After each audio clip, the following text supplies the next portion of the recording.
পূর্ব আকাশে ঝলমলে সূর্য, শহরে গুরুত্বপূর্ণ সড়কে ঐতিহ্যবাহী পোশাক পরে এক কাতারে মারমা সম্প্রদায়।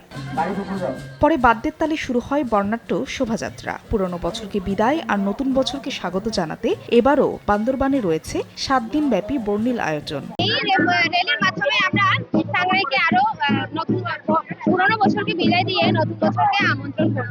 2025-এ এসে যে আনন্দ অনুভূতি হচ্ছে, খুব ভালো লাগছে আমার। বছরে একবার টাঙ্গাইল আসছে আর র্যালিতে বের হয়ে সবার সাথে একসাথে বের হতে পারতেছি, সবার সাথে দেখা হচ্ছে।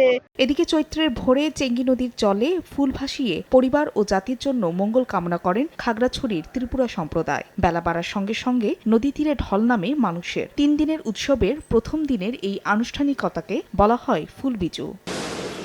আর বিজু উৎসবের দ্বিতীয় দিনে ঘরে ঘরে অতিথি আপ্যায়নে ব্যস্ত চাকমা জনগোষ্ঠী। ১০০ ধরনের সবজি কেটে ধুয়ে রান্না করা হয় পাচন। খাবার হাতে আড্ডায় উৎসব আনন্দে মাতেন সব বয়সীরা।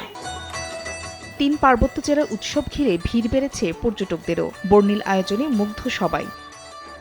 ত্রিপুরার বৈশুক, মারমার, সাংগ্রাই আর চাকমারা বিজু নামে এই উৎসব উদযাপন করেন। এজন্য ৩ সম্প্রদায়ের উৎসবের নাম বৈশাবী।